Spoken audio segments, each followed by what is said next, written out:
Class 8 Mathematics Chapter 9 Algebraic Expression and Identities ti hi tuna kan zir tur ni hei hi karon soi fi anga tuna kan muang hian chapter 9 ani chapter 9 a hian algebra chungchang kan zir dona chuta chuan expression kha omta expression an ti chu hetianga algebra a entinan x plus 3 ti te 2x minus 5 ti te 3x ti ringot te 4xy plus 7 tiang chi ringot kha heng ho zong hi expression chu an ni vek ani chuan kha expression a khan constant te variable te terms factors coefficient ti ho kha a om boka chu 2x minus 5y plus 7 a hian constant ho chu a number ho zong hi 2 te 5 te 7 te hi constant chu ani a chuan variable chu x te y te a number ni velo ho hi variable ani ni chuan term factor and coefficient ti hi he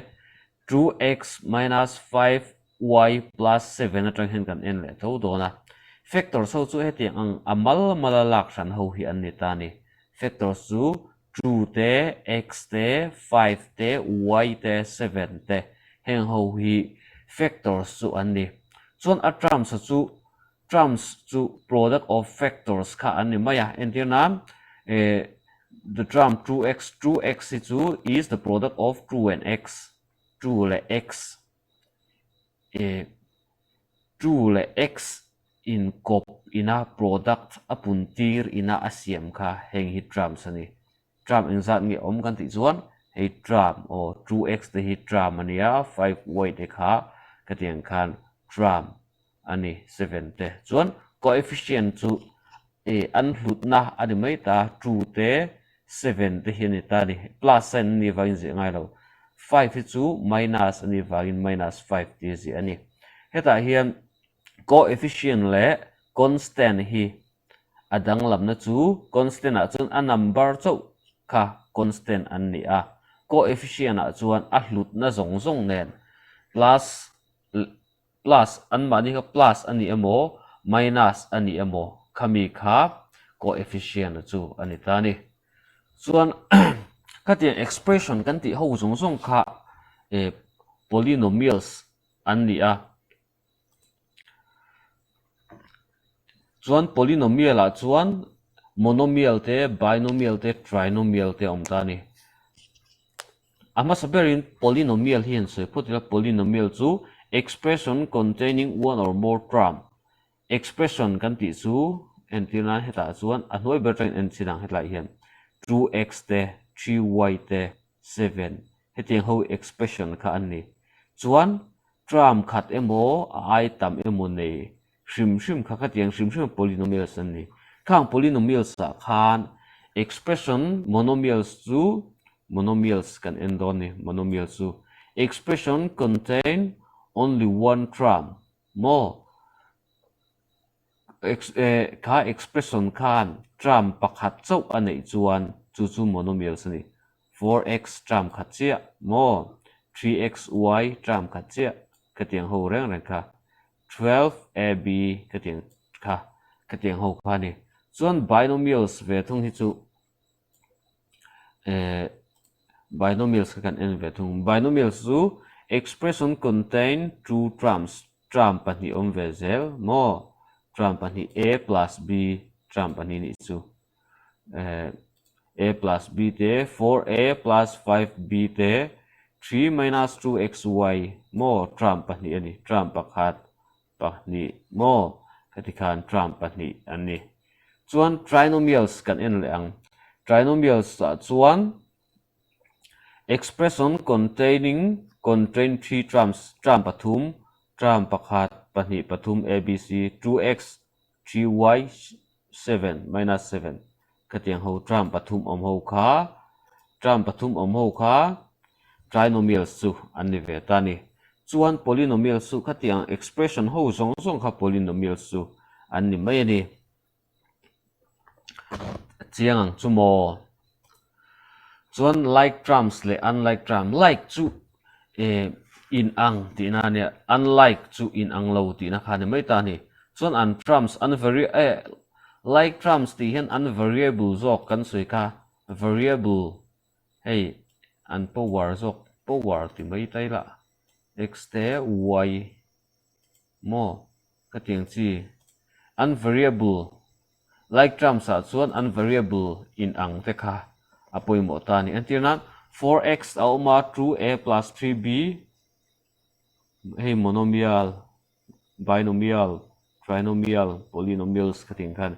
heng a hian an tirnan tram in ang heng ho a hian kan en ton ta ni tram in ang chu 4x x chau variable nei chu hela hian 2x om ve ta ni adanga chuan om lo chu wang chuan 4x le 2x hi like trams an ni chuan adanga hian a chau variable nei chu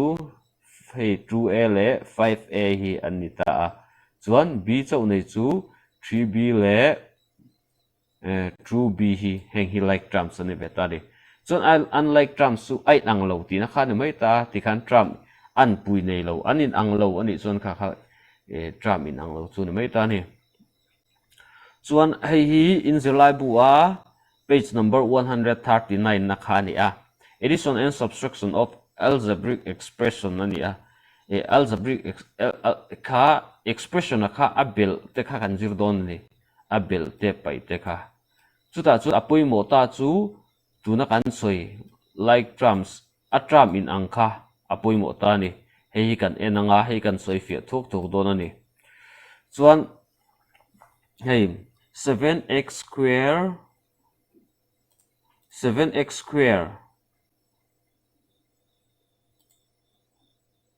7x square minus 4x plus 5 and 9x minus 10 kha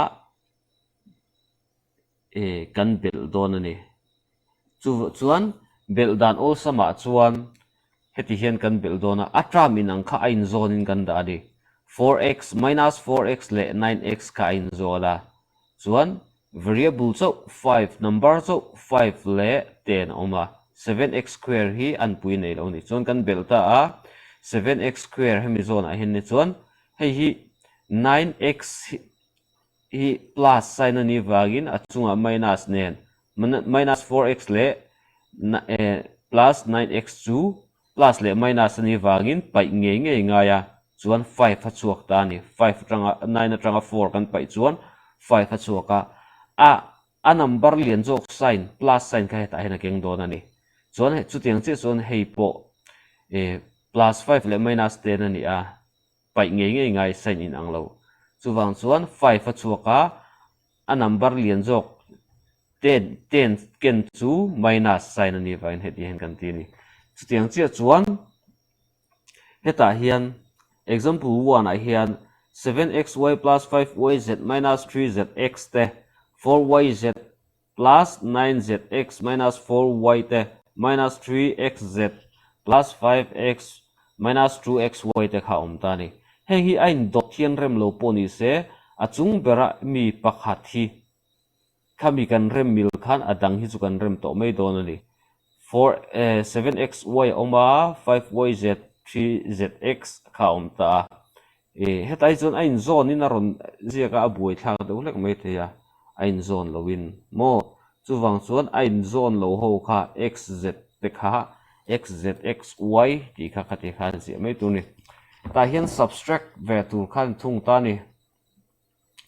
5x square minus 4y square plus 6y minus 3 from 7x square minus 4xy plus 8y square plus 5x minus 3y khan ta apai tu tur jok chu an hnung jok ami hi an ni chuan 7x hei hian a hma mi hi kan pai don chuan an tram unlike ai tram in ang kha ain zona kan da don ni 7x square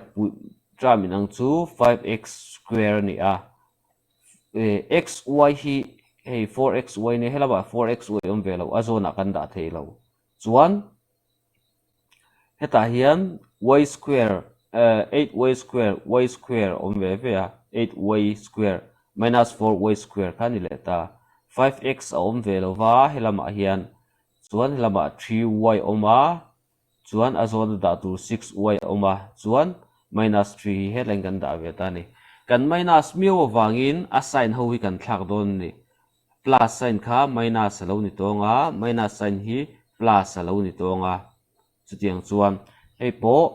7 le 5 hi plus sign ve ve ma ni se kan pai do na wangin minus sign a changa 7 na changa 5 pai chu true ani chuan hei chu pai pui tur kan nei lawa ngain kan la thla thei heta hian minus 4y square hi ani na a kan pai miu wangin a sign hi thlak ngai plus a chang ve thung ta chu wang chuan 12 along ni ta ni 8 le 4 hei po minus 3y le plus 6y hi mai kan pai don miu kan subtract miu wang khan sign kha loin thlak ta ni mo kha ani thil di dan phung kha ani chuan tuna chuan exercise kan enanga exercise 9.1 question number 3 khan tuna miang deuh khan add the following kha omani add the following kata khan AB minus BC te BC minus CA te CA minus AB te kha bel khom turani chuwang chuan AB minus BC hi ma sabera kan ziak phot ta a chuan BC minus CA kha BC zona hian BC kan ziaka minus CA kan tile bai ta ni chuan an hnuai bera CA minus AB kha ni ta a AB kha helai hian omsia AB helai mi hi minus sign ani mo chuwang chuan minus AB ani ta a chuan he CA hi zona kan ziak ta ni chuan plus le minus ani ta kan bel don awangin sign thlak ngai lawa plus le minus ani ta chuwang chuan ain pai thei ain chok cheve ve omzi omlo heta po minus BC le plus BC chu ain pot pai cheve ve minus CA le plus CA chu khatiang che khan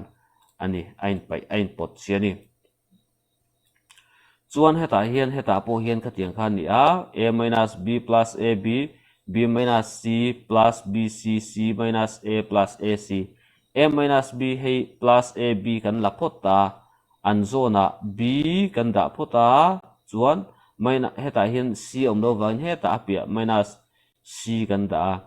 BC po a zona om tur omlo plus BC kan ti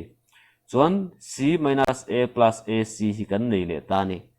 chuan heta in A om wangin minus A hi hela hin kan da phota C kan nei a chu a zona hin kan da a AC hi kan nei le a chunglama omlo wangin zone pui tur nei lo chuan kan pai ta minus le plus chu in thai che thei plus A le minus B le plus B chuan AB kan la thla a pai pui bel pui tur omlo minus le plus C ve ve kan thai che le chuan BC kan la thla AC answer chu AB plus BC plus AC kha a answer kha ni ta mai ni chuan question number 3 sub number 3 kha kan en lenga chuan question number 4 hi chu mani ni lo practice don ani question number 3 a hian 2p square q square minus 3pq plus 4 le 5 plus 7pq plus 3p square q square kha bel tur kha ni le ta ni chuan a hmasa zawk hi kan ziak phot ta chuan a hmasa zawk ami te variable zona hian an hnung ami zel ta kan da ta ni p square q square chu heta chuan minus 3p square q square hei kan da le ta chuan pq om chu 7pq mo chuan constant runga chu hei heti hian a om ta ni chuan kan bela plus le minus kha chu kan pai shim kha nga ya mo 1 ma se sign lian zok minus a puwa chuan hei po khatiang khan ani dan phun number 4 hi mani alo ti turania chu self practice ni maya check ture mo submit turani lo mani alo cho turani chuan question number 4 kha kan en le anga question number 4 hi ni china kan soi masak ang subtract kha ni ta subtract 4a minus 7ab plus 3b plus 12 from 12a minus 9ab plus 5b minus 3 heta tang hian ama zo khapai turani wangin nu nung zo hi kan ziak phota chuan azona om theiang kha kan dale top kan dale thewa chuan subtract ani mi ovain assign kha in thak le don ta ni chuan 12a minus 4a po hi plus sign ma second pai don ni wangin minus kha ngai ta minus 7ab hi chu plus ani thunga plus sign hi minus a kal zelang chuan khatikhan kan chukonga assign lian jok nei kha an keng zel don ni hei henga te po hian ani tho kan sui du to kang heta po hian he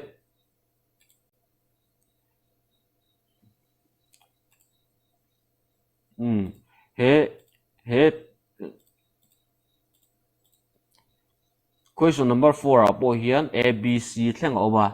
asi na khalo chaw tur ni abc kha oma si na kha in lo chok don ni chuan he video hi kan school class 7 or class 8 ho tan chaw si mani wangin mu thei in ka da don lowa aling nei te chaw nen thei dona mun danga aling hi in pe chuak lo don nia kan student te chaw en tur ani chuan video atanga in fiat thiam lo in nei chuan video kha han en non ula classroom a teaching chuan kan soi liama record ani lo wangin fiat thiam lo kha om thina hetiang video recording a hi chuan kan soi to kha fiat thiam lo ma ula in en non chuan in fiat thiam thei mayang chuwang chuan fiat thiam lo chuan en non zel tur ani ang tin abu in chop pa don nia